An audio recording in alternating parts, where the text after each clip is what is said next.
வறுமை, ஏளனம், நீட் என எல்லா தடைகளையும் தாண்டி நீலகிரி அரசு மருத்துவமனையில் மருத்துவ சீட் பெற்றிருக்கும் அரசு பள்ளி மாணவியின் சாதனையை விவரிக்கிறது இந்த தொகுப்பு.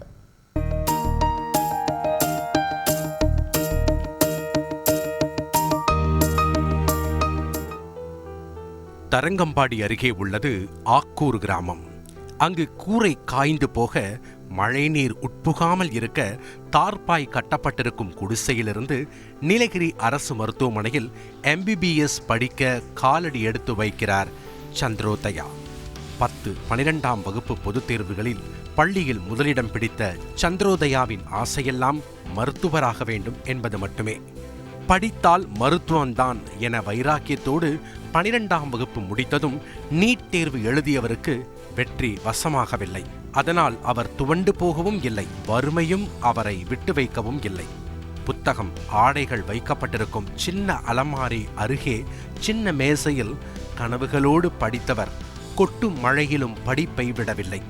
கஷ்டங்களை சுமந்து கோச்சிங் சென்டர் என்பதை மறந்து சொந்தமாகவே படிக்க தொடங்கிவிட்டதாக சொல்கிறார். நீலகிரி கவர்மெண்ட் மெடிக்கல் காலேஜில் சீட்டு கிடச்சிருக்கு எனக்கு. நான் 10th வரைக்கும் இங்கே girls school, government girls school ஆக்கூரில் படித்தேன். ஸ்கூல் ஃபஸ்ட்டு வாங்கினேன். 2வது முறையாக நீட் தேர்வு எழுதிய போதும் போதிய மார்க் கிடைக்கவில்லை.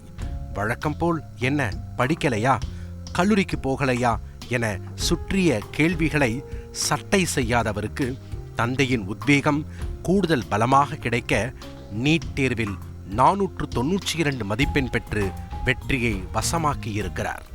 திருக்கடையூர் கவர்மெண்ட் ஹையர் செகண்டரி ஸ்கூலில் படித்தேன். அங்கே உள்ள டீச்சர்ஸ் எல்லாம் எனக்கு ரொம்ப சப்போர்ட்டாக இருந்தாங்க. அங்கேயும் நான் ஸ்கூல் ஃபஸ்ட்டு வாங்கினேன். படிப்பு, போராட்டம் ஒரு புறம் இருந்தாலும் இதெல்லாம் அரசு பள்ளி மாணவர்களுக்கான அரசின் 7.5% இடஒதுக்கீட்டால் சாத்தியமானது என சொல்லும் சந்திரோதயா அதை அரசு 10% உயர்த்தவும் கோரிக்கை விடுக்கிறார். 12th முடித்ததுக்கு அப்புறமா நான் ஃபஸ்ட் டைம் நீட் அட்டன் பண்ணேன். ஆனால் அந்த அளவுக்கு மார்க் வரல. அதுக்கப்புறமா ஒரு வருஷம் வீட்டில் இருந்தே படித்தேன். எல்லோரும் சொன்னாங்க கோச்சிங் கிளாஸ் போனால் தான் படிக்க முடியும் அப்படின்லாம் சொன்னாங்க. ஆனால் எனக்கு வீட்டில் அந்த அளவுக்கு வசதி கிடையாது. அதனால் கோச்சிங் கிளாஸ் சேர்க்க முடியல. வீட்டில் இருந்தே ஒரு வருஷம் படித்து கஷ்டப்பட்டு படித்து எழுதினேன். வீடெல்லாம் மழை பெஞ்சால் ரொம்ப ஒழுவும், ரொம்ப கஷ்டமாக இருந்துச்சு. படித்து எழுதி அப்பையும் என்னால் மார்க் ரொம்ப கம்மியாக தான் வந்துச்சு. அந்த 30 நீ படி, யார் என்ன சொன்னாலும் பரவாயில்ல அப்படின்னு சொல்லி எனக்கு ரொம்ப சப்போர்ட்டாக இருந்தாங்க.